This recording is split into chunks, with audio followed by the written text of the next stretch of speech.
charge the sick person in need of emergency transportation for fuel before saving his or her life. Standard practice. And he says this is because they are under-resourced. Okay, so let's solve the problem. How? How do we ensure that the ambulance service is resourced? Because this is an emergency service. That means we all need it to work. Because you can't tell when you're going to have an emergency, where you're going to be, when the thing that will keep you on this earth is an ambulance. So we need to fix this. We need to fix this. It's life and death. This is a life and death conversation. How do we run our ambulances sustainably? And it's not just about fuel. Fuel is just one of the cost elements of running an ambulance service. You've got to maintain the ambulances. You've got to have the all of the consumables that go with the medical equipment in the ambulance. You've got to pay the staff. You've got to manage the ambulance center where it is kept. You've got to do administration. There are so many costs. You've got to insure the vehicle. You've got to do maintenance. All of these things have to be done. They have to be done. The ambulance can't run without them. Okay, so where do we get the money to do this? What has Ghana provided? When we bought these 300 and something ambulances and sent them out to the 297 different ambulance centers across the country, what plan did we put in place for the management of these ambulances? And why is the plan not working? For which reason the chief executive tells Parliament it is now standard practice for them to charge for fuel before they save your life. Why is the system not working? And what do we need to do to make it work? Today we're having a comprehensive intellectual conversation that is full of solutions, because we need to save our own lives. We need to think our way out of this problem. And look, let's be clear. Yesterday was depressing. Yesterday was it left a cloud over our heads, thinking about people dying because they don't have fuel money. It broke our hearts. But the truth is, the ambulance service also saves lives. So there are positive stories. There are stories of people who would be dead if not for an ambulance. So today we want to show all sides of this. We want to demonstrate that this is a service worth saving. It is a service worth saving because it saves lives.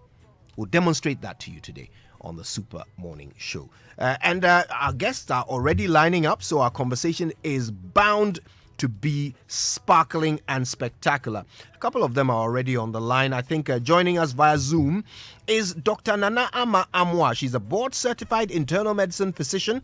She trained in Ghana and the U.S. She has worked in Ghana and the U.S. as well. Dr. Amoah, what a pleasure. Good morning to you. I think Good morning. There you Yeah, are. I can There hear you you. are. Fantastic. Good morning. Can you hear me? We can hear you clear, loud and clear. Thank you so much for joining us. How are you? I'm fine, thank you. How are you? Not bad at all. We look forward to learning more from Dr. Amoah. We also have joining us on the telephone Dr. Justice Yankson. He's the Vice President of the Ghana Medical Association. Dr. Yankson, always a pleasure. How are you? I'm good. Wonderful. All right. We will be joined later by Kwame Sapon Asiedu, who's a pharmacist and fellow at CDD, Ghana Center for Democratic Development. So this conversation is all about solutions. We'll be hearing from you as well later on the show as we explore how to make our ambulance service sustainable. Where do we get the money? Where do we get the money from? We'll figure it out. We'll figure it out together. All right?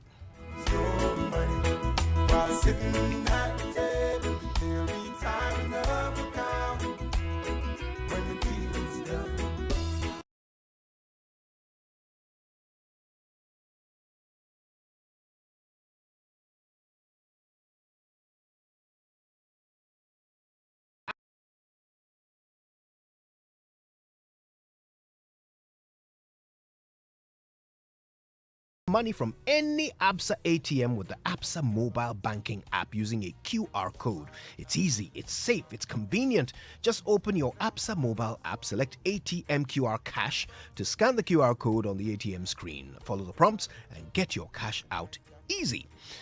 That's another digital innovation that gets things done. That's Africanacity. That's ABSA. Download the ABSA mobile banking app now to get started, or just visit the nearest ABSA branch to sign up. Now it's your time to enjoy the Royal Foam mattress at an affordable rate. Things are really hard, and the price of goods and services are on the rise every day. And that is why Royal Foam is bringing to you a mid-year sales promotion dubbed Wonsowum Renie. It's your time to enjoy a 10% discount off the current prices of their mattresses. Yes, a 10% discount on. And that's interesting. Is it 10% discount off or discount on? Discount on the mattresses with free pillows in addition. So rush to all Royal Foam shops and get a 10% discount on every mattress purchase, as well as a free pillow. All right, I'd love to hear on Twitter what you guys think. Is it discount off? Do you get a discount off the price of something, or do you get a discount on something? Use the hashtag JoySMS and tell us which answer you think is correct. I'll give you the ultimate answer at the end of the show. Call us on 0202 27 1000. Okay? Call us for more information. Royal Foam, rest assured. Now, as a business owner, you know how important it is to safeguard your business against all forms of cyber attack. Surfline knows this too, and that is why they're offering you a business bodyguard called Surfline Internet and Business Solutions, SIBS. Now, with SIBS, you can rest assured that hackers and scammers cannot come near your business. SIBS is designed to safeguard your production lines, online transactions, social media pages, personal data, and digital assets against online hacks and attacks. 24/7. You can choose digital protection, which prevents your social media accounts from impersonation attacks, disaster recovery, which brings back your system minutes after disaster, cyber protection for online activities, and secure SAP B1 software that prevents attackers from gaining access to your entire network. Getting SIBS just might be the best investment you will ever make for your business. Call 0302 745766 to book a demo and see how Surfline can help. Surfline, better together.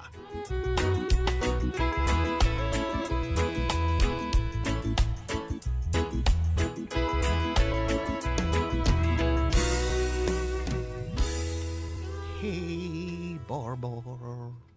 All right, it's 19 minutes past 8 on the Super Morning Show. Now, let's start with what we know and then start to approach the questions that we need to answer. Okay, so what do we know? Yesterday, by the time the show ended, there were so many questions on my mind. I'm sure you were thinking the same. Number one, how do we ensure that we can run these ambulances sustainably?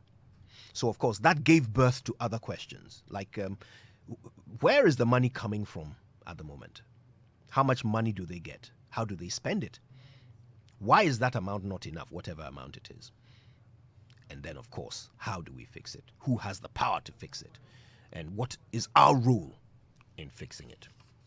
So I did a bit of research. Now, I wasn't able to get an official response from the Special Development Initiative, which is understandable. It used to be a ministry. You remember there was a Minister for Special Development Initiatives. It's now a sort of a directorate. Okay, now this is the ministry at the time, which superintended the delivery of these ambulances. So you recall there was a one constituency $1 million initiative which was part of the campaign promises of the NPP. And the idea was every year, every constituency will be given $1 million to do, some development project with it. This money was to be disbursed through the Ministry of Special Development Initiatives. So this ministry was supposed to provide this money. Now, the first 2 years of the Akufo-Addo administration, that money was not provided. The constituencies did not get $1 million. But in the third year, ambulances were bought for somewhere around $300,000 each. Over 300 ambulances were bought, and they were distributed to 297 ambulance stations across the country. Okay?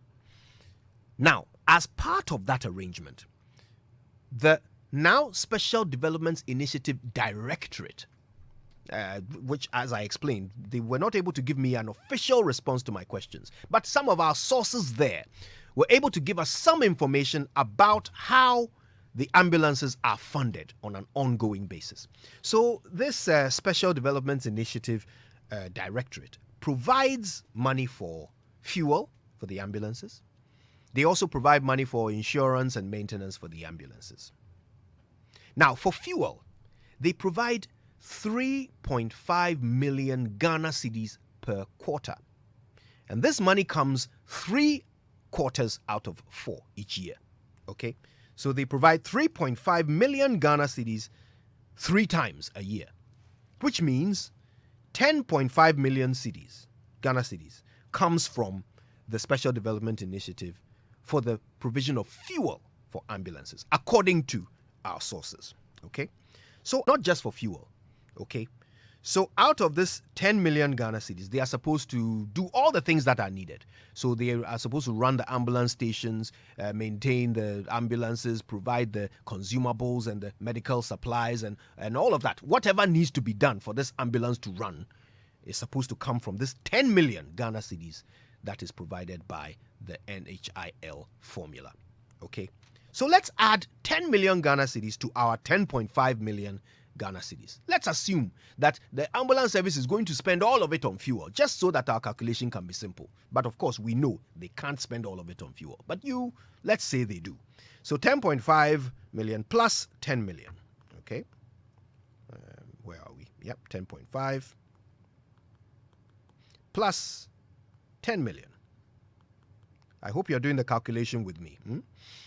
Okay, there we go. So that gives us 20.5 million Ghana cedis. Okay, now let's start sharing the money. There are 297 ambulance stations. So 20.5 million divided by 297. That means every ambulance station will get 69,023 Ghana cedis per year. Okay, how does that work out per month? Okay, so divided by 12, that means every ambulance station has 5,751 Ghana cedis to spend every month. Now, we are assuming they will spend all of this on fuel. We know they won't, but let's assume they will. Okay? 5,751 Ghana cedis. Now, we know that at the moment, a liter of fuel is about 11 Ghana cedis. Every ambulance, because they are all the same model, every ambulance we have out there has a 100-liter fuel tank. So to fill the 100-liter fuel tank, you have to spend 1,100 Ghana cedis. So we have 5,751 Ghana cedis per month. Divide it by 1,100 Ghana cedis. And that tells you that they can fill their tank 5.2 times every month. So 5 times every month. Okay? 5 times every month. Bear that in mind. Every ambulance around the country can fill its tank 5 times every month. Is that sustainable? Well, what we heard from our callers yesterday suggests that it is not. Okay. About the issue of the ambulance. Yes. I don't understand why government should be able to secure ambulance without being able to secure fuel for movement. And it should be only inter-hospital drive. But what is worrying me is that when the driver who is being paid for using the ambulance for work, the wife or the mother is sick, that ambulance can move from Greater Accra to Adan West if there should be any referral case. Because that driver is a staff, is considered as a staff. I don't understand. And the second issue is that the hospitals, the workers, they are also part of our downfall. Come to Adan West, Sege Polyclinic. Malaria test. If you don't put 5 CD down, malaria test kits. If you don't put 5 CD down, they will never test you. They will be angry with you. We those even selling drugs in drugstore, we buy that kit, test kit, 1 per 6 CD 70 pesos, but we are forced to reduce it to 5 CD tests because we are allowed to test for malaria. Why would I was not feeling fine, but because of all this, I have to move from Sege to Sogankope. So if I get there, district hospital, I will be tested free. Wow. There is a problem. I want the media men to move around. By this time, go to Sege Polyclinic. People in line. They will pay 5 CD for malaria test kit. So as you can tell from that one caller alone, the problem is far more widespread than just the ambulance service. We need a joined up healthcare service that works, is accountable, and actually provides healthcare, especially since we're paying for it. But are we paying for it? How are we paying for it? These are questions we want to answer together. So let's get started, okay? Dr. Amwa, Dr. Nana Ama Amwa, who is joining us via Zoom. Now, Doc, I'm interested in speaking to you about this, first of all, because you have had training, medical training in two different systems, if you will. You've trained in Ghana, you've trained in the US. All right, so are we doing something wrong? How is it done in the US? How do they ensure that ambulances can save lives without people having to pay for fuel? So thank you so much, Kojo, for this. What I have to say is, first and foremost, we have to realize that health is expensive. And I think that is one thing that we seem to gloss over. So we do not seem to invest in our healthcare systems. So we don't seem to invest and know that at the end of the day, it's going to save our lives. So when we don't invest in it, we actually end up with issues with it. So we have to have something which is sustainable. The National Health Insurance has been present for many years, right? But is it really working as it's supposed to work? That's another question. And are we getting our maximum benefits from it? In places which are not, outside Ghana, most places may have either a private or a public system in place where the ambulances would come pick people up in emergencies. And then if you have insurance, you'll be billed later, but never is money demanded upfront before you use an insurance like an ambulance. That's Never an important does that point. happen. That's an important point. So the money is never demanded upfront. It's almost illegal. It's unethical. It's like, it's unheard of that in somebody's dying need, you're going to ask the person to pay. It's unethical, because at that stage, the person is vulnerable. What if that person is a breadwinner? How are you going to ask somebody who is a breadwinner and unconscious to pay for money, pay for a service when they are not able to? So it's a sad situation, because at the end of the day, we are not realizing that health is expensive. I like what you talked about, the fact that we have to utilize our services, and if it's our tax collection, we have to utilize it well. But the point is, we do not seem to account for most of the monies that we spend. So at the end of the day, if we don't account for it, things are not sustainable, because I don't trust anybody who cannot account for my tax money. If you can't tell me that my tax money is being used for A, B, C, D, how can I trust you to give me, when you ask for any more taxes? I wouldn't want to pay, because nothing is being done, or nothing shows that it's being done. So, I mean, I have a little comments. I'm actually surprised that they were saying that now they have to pay. 6 years ago, I was working in Ghana. I had to pay for people to be transported from one region to the other, because the ambulance wasn't going to go until I paid. So is this something new? No, I don't know. I'm sure my colleagues will tell you it's not new. People have been paying for ambulance services, not recently. It's been more than 6 years.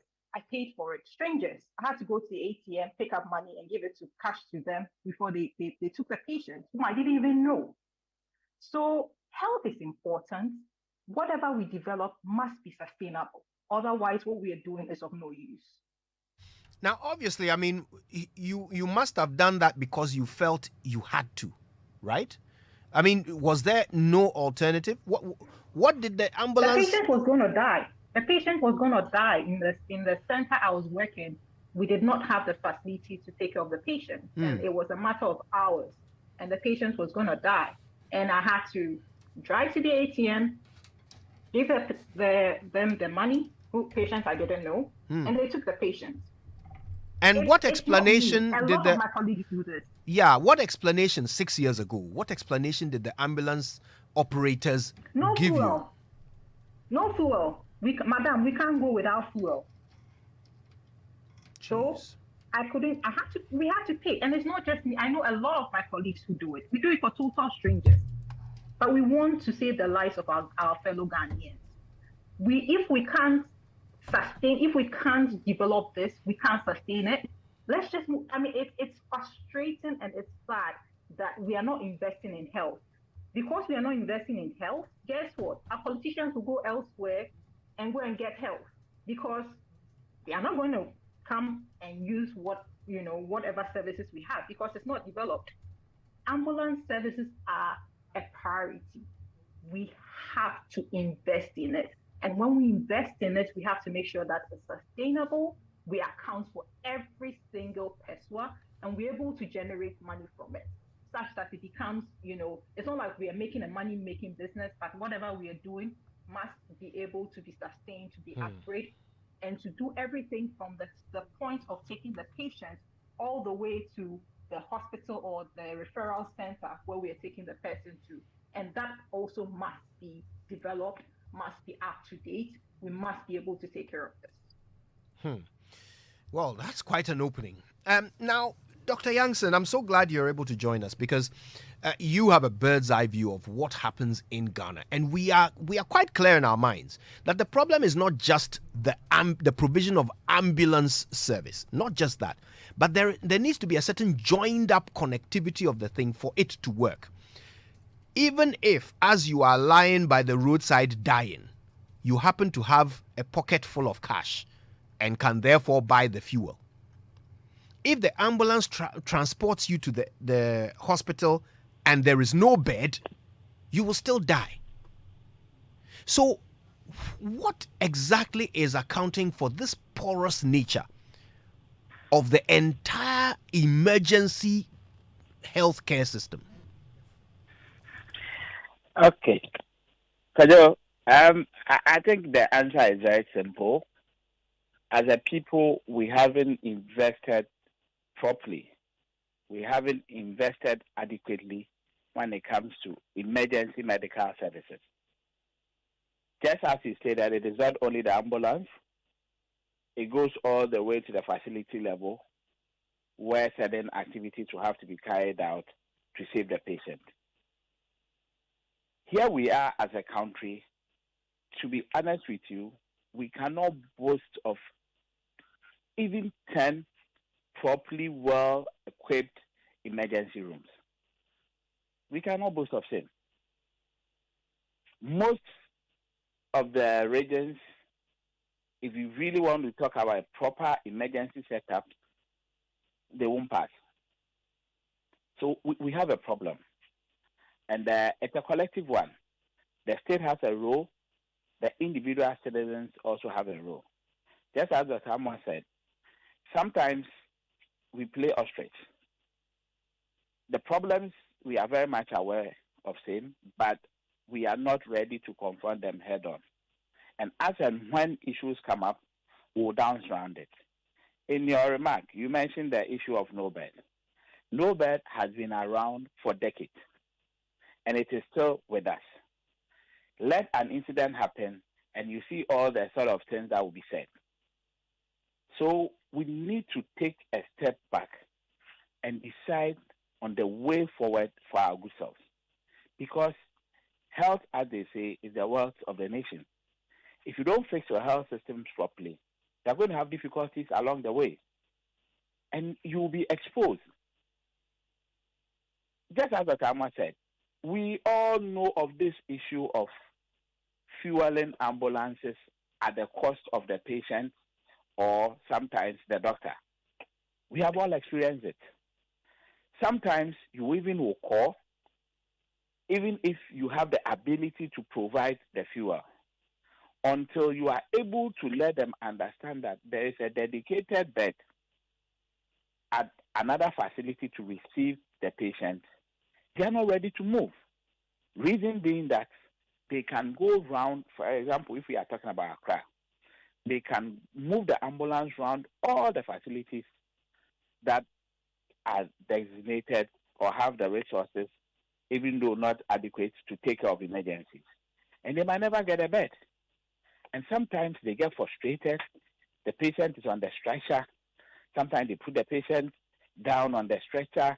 They have to take the patient back into the ambulance. They move around. And by the time they say, Jack, they are short of fuel. It has happened before and it will keep happening. Especially in the midst of the current fuel pricing arrangement we have, where we are all sweating because of the cost of fuel. So for me, the way forward is very simple. We need to build a proper emergency medical care system in this country. And we need to have proper sources of funding.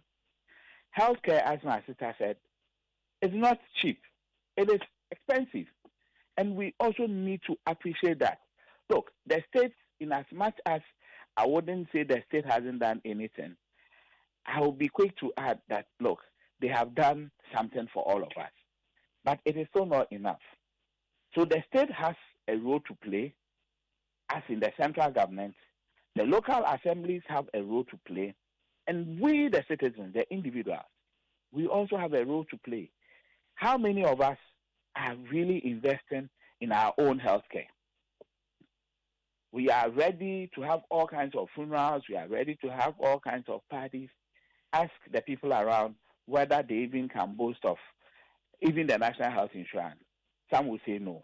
When it comes to private insurance or top-up insurance, that can take care of other things for you. Ask our colleagues, ask our friends, how many people have even accessed some of these things. So healthcare financing in itself is a major problem that we need to appreciate and manage holistically. We should have our own local blueprint for financing our healthcare system, especially when it comes to emergencies. For the ambulance service, you just went through certain scenarios. And clearly, it is obvious that whatever the state is providing to support them by way of their operational needs, post the purchase of the ambulances, is problematic. The monies, as you quoted, cannot fuel ambulances throughout the month or throughout the week. So at that point, do you blame the head of the ambulance service? Do you blame the head of state? Do you blame the finance minister or who? It is all because we don't have proper financing arrangements in place. Ones that are tested and people can boast of that, yes, with this arrangement, we know that, look, there are sources of inflows that can take care of all of operational heads because we have prioritized emergency medical care. For me, if you don't do that, we'll continue to wallow in the kind of poor services we keep getting and we keep dishing to our own selves. So you asked an important question there. Who do we blame? I'm not interested in blame, really, but I do want to know whose responsibility it should be to fix this system. Okay? Well, as far as I'm concerned, clearly it falls at the doorstep, first and foremost, of the Ministry of Health. They are responsible, or the government arm responsible for the provision of healthcare systems. So whatever it is, they have to take the lead and bring all of us on board. In terms of coordination with local assemblies and the private sector and what have you, they will have to take the lead. But unfortunately, you cannot get that happening most of the time. I want to bring back Dr. Barnes here because I think we can learn a lot from comparison. Okay, you've explained already that in the US system, there is no way anyone will ever charge you upfront to save your life. It's unethical. You get a bill afterwards. The truth is that somebody is paying for it. You see, that is the difference. That is what we are not trying to do properly. Yes. At the point where you need a service, the service is available. It will be provided. But ultimately, there is a way of paying for it. Either the bills will be submitted to your insurance company, for example, or if there is another arrangement that takes care of the bills in that county or community or state. It's an arrangement that has been perfected. We can easily learn from same and tweak it to suit our own circumstances. So Dr. Yankson, let's now look at that question. Where should the money come from? As things stand today, whatever is being provided by the government is not enough. You've said it yourself. How many times, even in a week? It probably won't be enough to run an ambulance in one district for a week.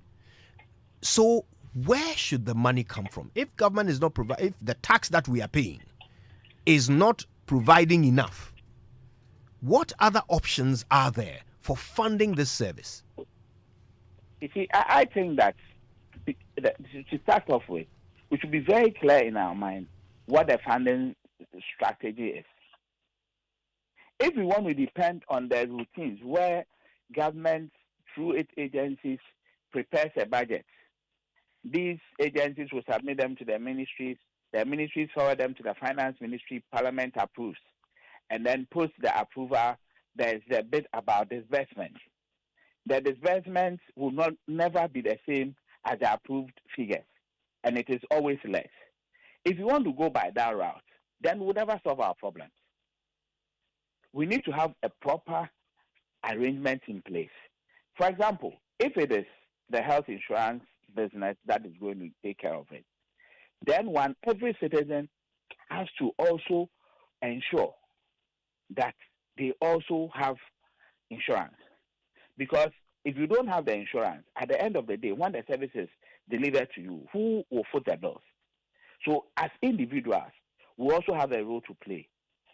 If we are going to have dedicated sources of funding, we need to be very certain in our minds whether those dedicated sources of funding will be good enough in terms of the quantums and the needs of the ambulance service or the emergency care services.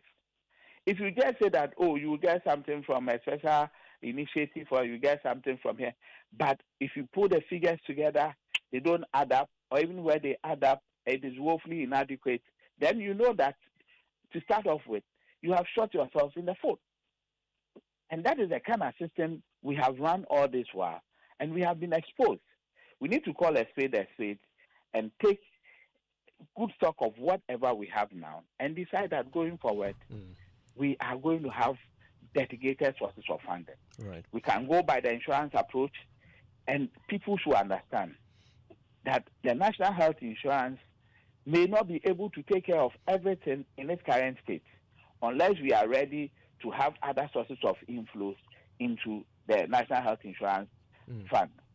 Now, if people want to take, for example, private top-up insurance, we should ensure that the greater majority of our people are in the position to do that. If it will be left to a select, maybe 1%, what happens to the masses? If we need to put in special arrangements that consistently will bring in the inflows, I will say that we shouldn't even route them through this consolidated fund approach where you will be saddled with capping issues and what have you. We should have a dedicated account that these funds will go in, properly utilized, properly audited for accountability purposes. Thank you for that. We're joined now by Kwame Sarpong-Asiedu, Dr. Kwame Sarpong-Asiedu, who, of course, is a pharmacist and also a fellow at CDD. No stranger to this show. Good morning, Dr. Sarpong-Asiedu. Good to have you. I've been listening. Interesting conversation. And good morning to listeners. Indeed. Now, let me ask this. So we're talking about how to fund this thing. And I know that originally these ambulances were bought out of this one constituency, $1 million thing, which, if we are being fair, that is something that should have been providing $275 million a year for all constituencies to do whatever development projects they saw fit. Government decided to take the lead and buy ambulances. But where's the rest of the money? would that not have been a reasonable source of funding for managing these ambulances? I mean, that's 1.65 billion if they had paid every year to date. So is it that they didn't plan properly from the beginning? Is that why we find ourselves in a situation where ambulances are acting like taxis? Kojo, the answer to your question is no. It wouldn't have been enough. And it's sad to say this, but when the ambulances were bought, CBD restated our petition and said that you needed to have, like Francis and the family have said, a comprehensive emergency ambulance service, a comprehensive one. And what do I mean by a comprehensive one? The monies we're talking about were for per district. Districts have different priorities from year to year and even from month to month. In one of the years, you have taken out a lump sum to buy an ambulance. The next time they require a well, the next time they require street lights, the next time they require a recreational center. How are you going to ensure that for all 275 districts, ambulances are their priority all year, all term round? It wasn't going to be possible. And that is why, at that time, we were of the opinion that the word emergency had never been prioritized in any budget by the government. And not just this government, it's been a historical antecedent where the word emergency is not prioritized. And you see, I don't want to remind people of things, but I've heard the farmer saying she's been paying out of pocket. I've heard Dr. Youngson also talk about incidents and the fact that about 10 of our hospitals would probably fit the basis of an emergency, what do you call it, center. Less than The, 10. yeah, the bigger problem is that we were in this country where vice presidents, statesmen, heads of states have passed away, some in traffic to be carried by taxis. We were Yeah. there where others happened, and they from a gym. There wasn't even a defibrillator. So by the time you get them anywhere, the misfortune has happened. That is an indicator that we haven't prioritized healthcare because these are the creme of the creme. The other thing you have to look at is when it comes to our politicians and people saying, oh, they can go abroad, they can do this, it makes me laugh because an emergency by definition happens and you normally do not have the time and space to fly out. And you have to use the very facilities you have made cash strapped. And therefore, you tend to use some of them under these circumstances. So much as you would think that in the long term, they have problems, they can go abroad, it is not feasible. And no one is speaking truth to power to tell them that the model you are pushing is not feasible. But more importantly, it is making the health of your citizens very, very dangerous because in an emergency, something that they shouldn't die from, they probably would die simply because there's no blood, simply because there's no ambulance, etc., etc. So these are the things that I believe contribute to the fact that we need to have a comprehensive ambulance system, and the one district 1 million is not the funding model by which this can be sustained. So you think the problem was from the very beginning when they didn't prioritize and plan for the word emergency. Yes, and Okay. that was our problem. And from CBD, that was our point. And Mm. that was why when the fire came at us and myself, especially at that time, because people were in the jamboree space Yeah. celebrating ambulances, I said that we need to leave time to judge the efficiency of this political campaign promise and whether it's been delivered in its entirety. No. Sadly, I knew. Let me finish this, Kojo. Sure. Sure. I knew when I made that statement that we need to give it time, that giving it time meant that unfortunately a lot of innocent people were going to die. But sadly, as Ghanaians, we have allowed ourselves to become understanding of only this model, where we shout when we are dying, where we shout when there's no bed, where we shout when we have to pay for things. We do not want to critique things at the outset so we can get the best system for the likes of Dr. Youngson and his teams to work and save us. And that is why we're here. I want to bring in Dr. Amoah. Now, Doc, here's the thing. Yes. Um, it's either the ambulance service stops, they just, stop operating, or they keep asking people who are dying to pay for fuel before they save their lives. I want to understand something. How does the a system like the US where you trained, how do they ensure that the service can be provided in advance and then a bill sent to the patient later after their lives have been saved? How do they ensure that? And is it a system that is transferable to Ghana? So one thing that which is available here in the US but not available in Ghana is as to proof of residence and where the person lives. It's difficult for me to send you a bill when I don't know where you live. But here you have a system where the form you're going to fill is going to show your address. And so we're going to be able to follow you up.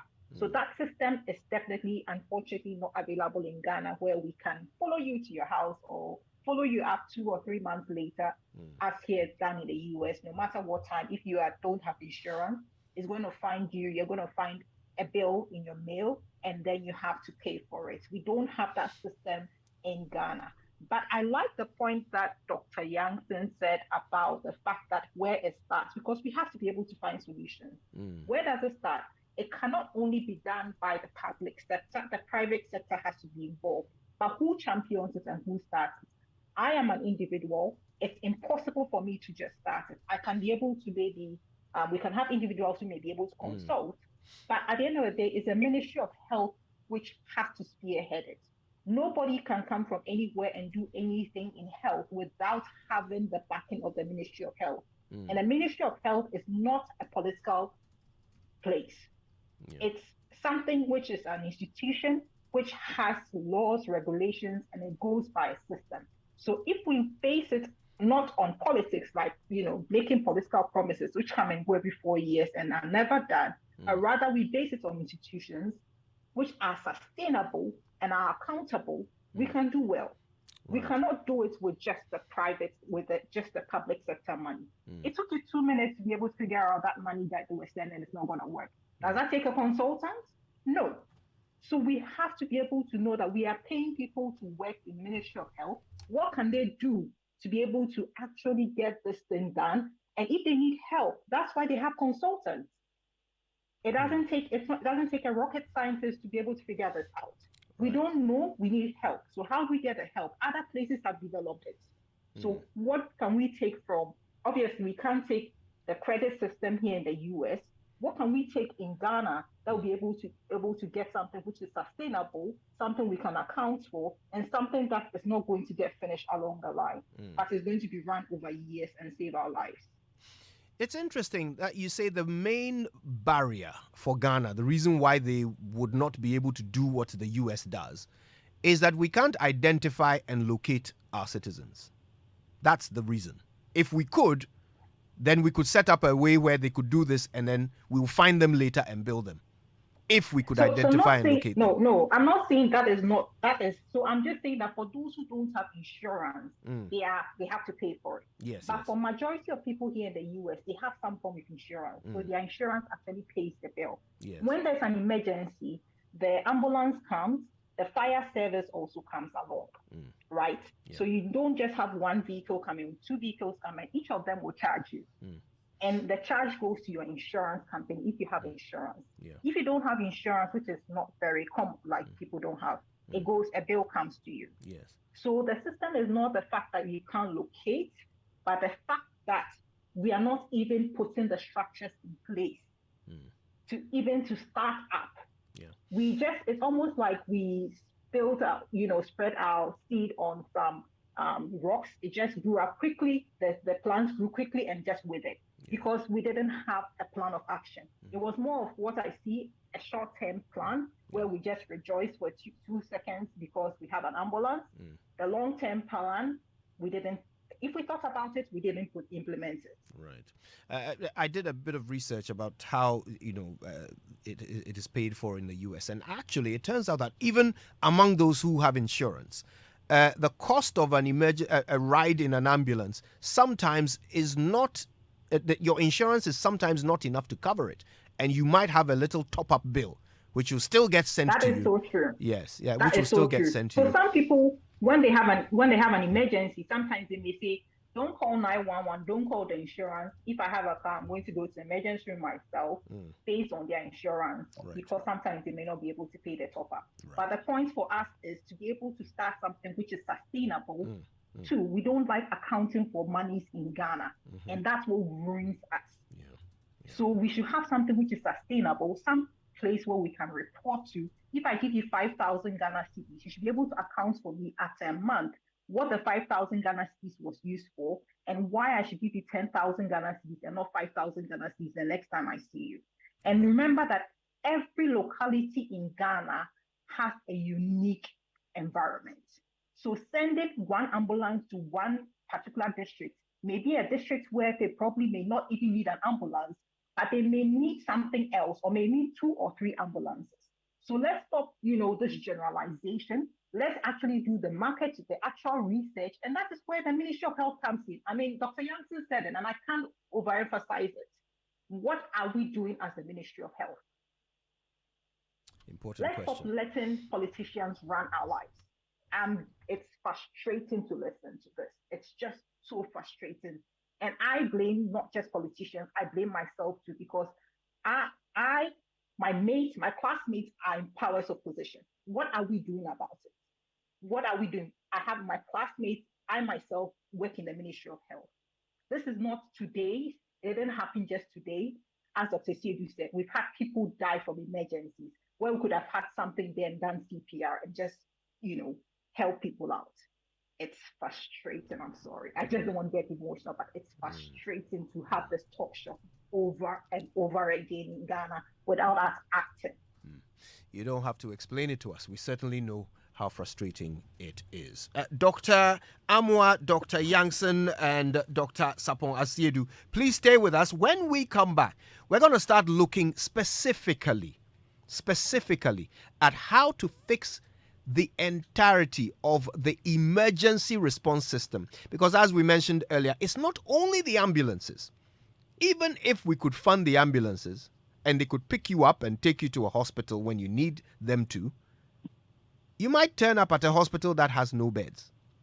What happens around the world? How does emergency service work in other parts of the world? When you take your phone and you call 999 or 911, what happens?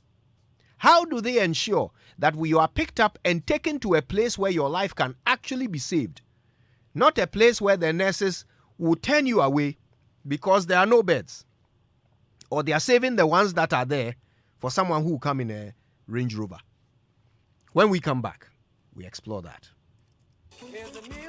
If confidence is what you yearn for, then feel the freshness with Close Up Complete Fresh Protection. Smile all the way, because Close Up Complete Fresh Protection has fluoride mixed with eucalyptus mint that prevents cavities. For your best oral care needs, use Close Up Complete Fresh Protection that deeply cleans even the stubbornest plague, fighting against germ and leaving your mouth with fresh breath. So tell a friend to tell another friend that Close Up Complete Fresh Protection is in town. Grab yours now and keep brushing. And keep those smiles alive, because Close Up Complete Fresh Protection is what you need. Close Up Complete Fresh Protection is your effective toothpaste. This advert is FDA approved.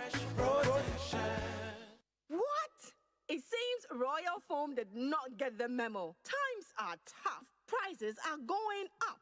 They're giving 10% discount, free pillows with every purchase. Hey, Royal Foam. Just when you thought all they manufacture are quality but affordable mattresses and pillows, they take it up a notch by being thoughtful in these hard times. Royal Foam has reduced their prices drastically. Buy a mattress, get a free pillow.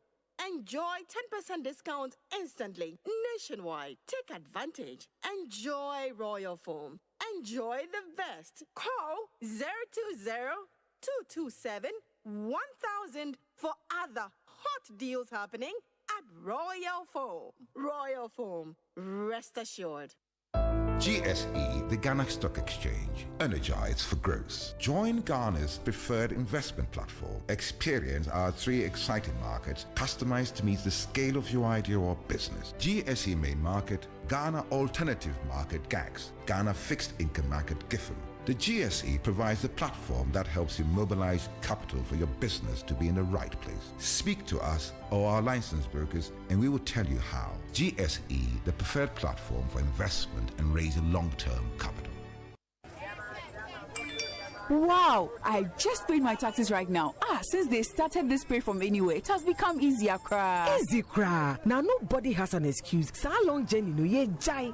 Tax, why? Effie, don't tell me you have not been paying taxes, oh. No, I'm tired of paying. Don't be. It is the taxes we pay that government will use to improve the market and to build the nation, oh. I don't know. It just takes your whole day. Hey, you mean you have been going to the GRA office? Effie, unye current, cra. Come and join us. So I'm not paying taxes, no. Pay your taxes online, at the bank, or from your phone. Together, we can build a great nation. GRA. Football's greatest season is here, and DSTV is the stadium with all the action. Enjoy every single match from the FIFA World Cup, the Premier League, La Liga, Serie A, the UEFA Europa League, and the UEFA Champions League. The greatest football from the greatest leagues around the world. We're talking Ronaldo, Haaland, Messi, Salah, Lukaku, and Benzema. All week, every week. Don't miss football's greatest season on DSTV. Sports' greatest stadium.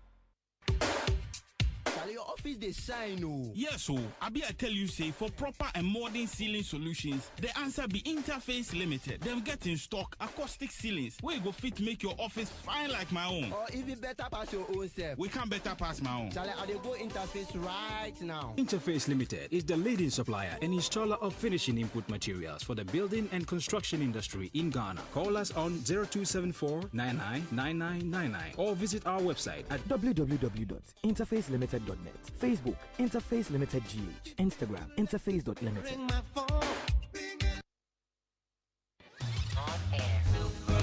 Your morning radio.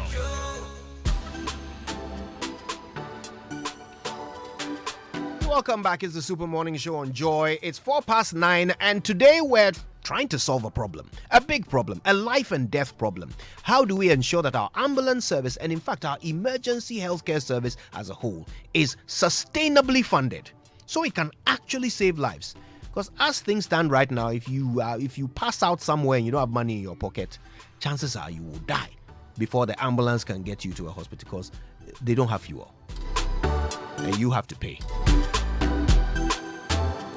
to save your life after you have already paid national health insurance levy and tax. So our guest, Dr. Nana Ama Amwa, who has trained in Ghana and the US, and she giving us some very fascinating insights. Dr. Kwame Sapon-Asiedu is no stranger to this show. He's a pharmacist, he's a fellow at CDD, and he's a very, very big brain when it comes to healthcare policy. He's really broken it down and told us why this thing has been going wrong from the beginning. Dr. Justice Yankson, another regular voice on the Super Morning Show. He's the Vice President of the Ghana Medical Association. And he has explained to us how the thing actually works on the ground from the perspective of the medical health care provider. And he's made it quite clear. That thing, it be funding. If we don't fund it well, it can't work. We're going to be hearing more from them in just a moment. But first, 100 more reasons to buy your airtime with MTN Momo. Momo is giving you back 100% bonus whenever you buy airtime from your wallet. That's 2 times the airtime you need. You can schedule your airtime purchases of any amount, daily, weekly, or monthly, by dialing *170# option 3 and following the process, or just dialing *170*311# for a superb airtime purchase experience. So whether you're scheduling tomorrow's airtime today or buying airtime when you need it on *170# or *170*311#, you get 100% bonus airtime so you can make twice as many calls and catch up with all the gist only on MTN Momo. It pains me to say, it hurts me to say, it stings me to say that Winston Amwa is going to have the time of his life with you on the amazing 9th Wonder African Tour by Adansi Travels. Okay, so you're going to Addis Ababa and Cape Town from the 11th until the 19th of August for only 15,990 Ghana cedis per person. You see how cheap the thing is? 11th to the 19th, Addis and Cape Town. That's why the spaces are filling up so quickly. So listen, you need a holiday. Book this one. Okay, so you go and see the Entoto Park in Addis Ababa. You taste the finest Ethiopian coffee. And in Cape Town, you go to the V&A waterfront and the Table Mountain, among other amazing places. Listen, don't be told. Go and see it for yourself. Book now at adansitravels.com or call 05-955 00817 or 05-563-10404. You deserve this vacation. Don't miss out. Adansi Travels, feel life's beauty. Don't forget, Kingdom Books and Stationery wants you to check out their website, kingdomstoreonline.com. Whatever it is you need, furniture, stationery, you can buy it all at kingdomstoreonline.com, and you can pay via Momo across all networks, and they will deliver to your home or office all in good time. Of course, if you live in Accra or Tema, then the delivery is absolutely free. Terms and conditions do apply. At Kingdom, quality and affordability are their hallmarks.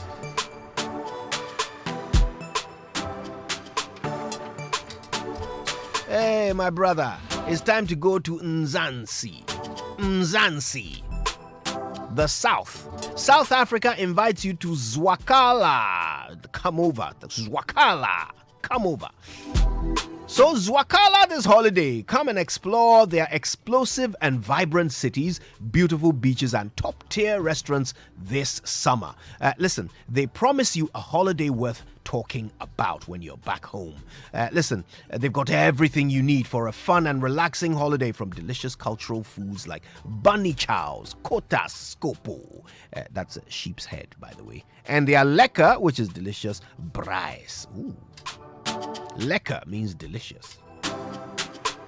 So Zwakala, come over, and lekker, delicious. People will be telling their spouses this today. Zwakala, lekker. All right, to those looking for some shopping, well, the recommendation is that you get your hands on the best in local and international Kotini, which is fashion, at Sandton City's Diamond Walk. Or you can go to Hyde Park Square in Johannesburg. Those visiting Durban can check out the Gateway Mall in Umhlanga. And the Cape Town travelers are guaranteed a once-in-a-lifetime shopping experience at the V&A waterfront. Your holiday worth talking about awaits. Come and journey with South Africa. Find the travel package that works best for you on southafrica.net.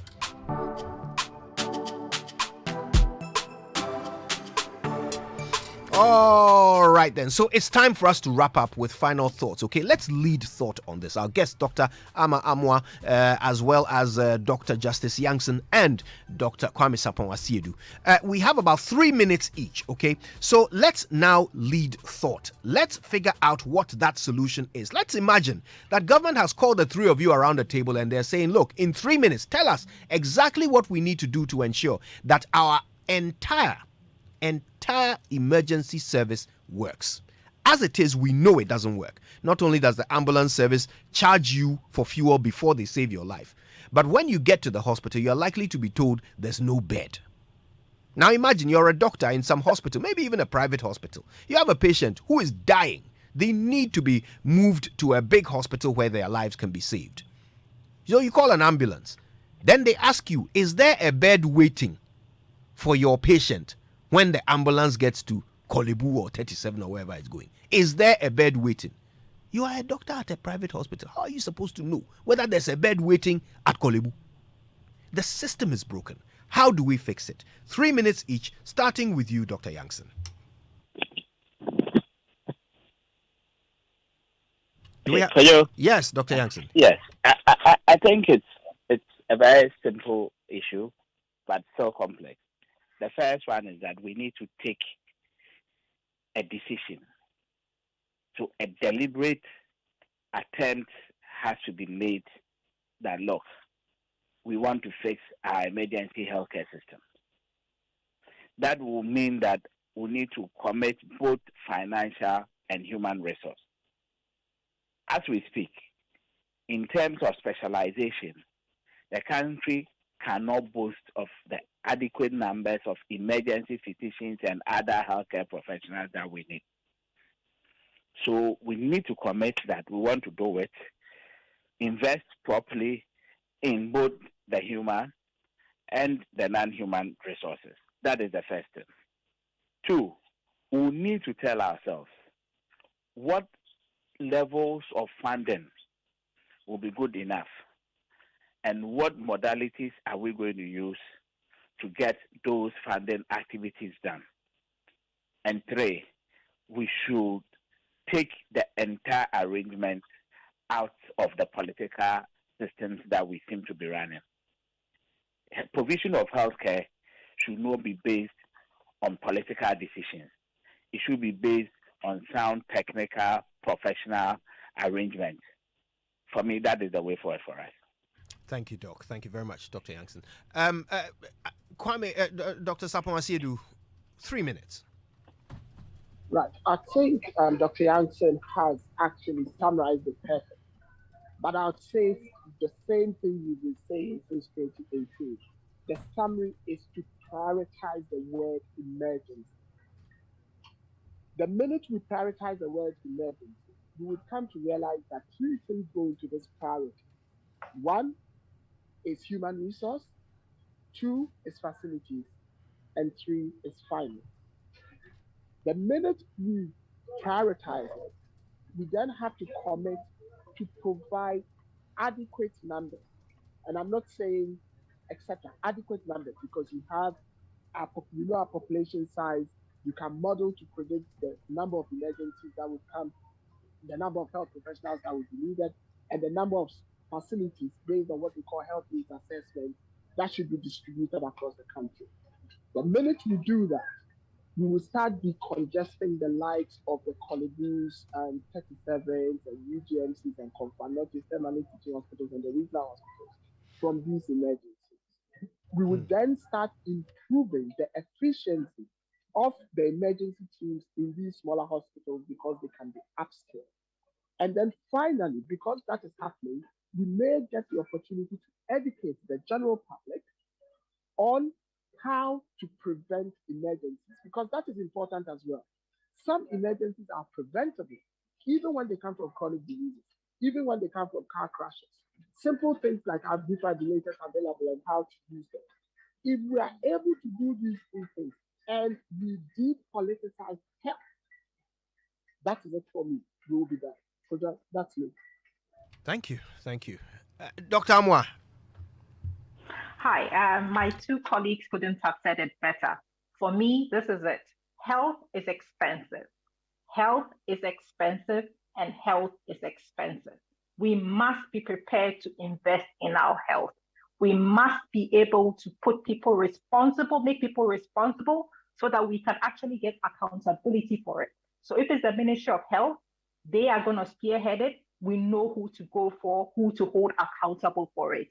We need both private and public sector funding for it, and to make it sustainable. Education, education, education. We need to be able to equip each arm of the emergency system, each arm of the health system. And I want to commend the health professionals who are doing an excellent job in Ghana, despite all the challenges. Let's take the power of health out of the politicians and then put it where they're supposed to be. Politicians come and go, but we are here and we are the ones who are suffering. Health is expensive. Let's invest and invest wisely in health. Wow, I think that's a perfect point to wrap this conversation on. And I appreciate all of you for making time to help us understand this issue in depth. Dr. Justice Yankson is the Vice President of the Ghana Medical Association. Dr. Kwame Sapon-Asiedu is a pharmacist. He's also a fellow at CDD. And Dr. Nana Ama Amwa is a healthcare practitioner, doctor, and of course she is trained in Ghana and the US. Thank you all for your perspectives and insights. God bless you. Okay, all right. Now, I'm sure you realize that this can only be the beginning of such a conversation. We need to now get deeper. We need to now understand the real bottlenecks, the real reasons why we are underfunding emergency services, and how do we turn this on its head. If we have money to fund other things, if we have money to provide free fuel for ministers and appointees, if we have money to build all kinds of religious edifices, then do we have money to provide emergency services? Do we? Do we have the human resources? Do we have the know-how to set up a system so that when you pick up your phone, you have an emergency, you call for an ambulance? The person who picks up the phone has a screen in front of them where they can tell you where the nearest empty bed is. So you don't end up driving around in vain, using up the fuel that you had to pay for to save your own life. Can we do that? This can only be the beginning of the conversation. Stay with us. If it's going to be done, it will be done here on the Super Morning Show.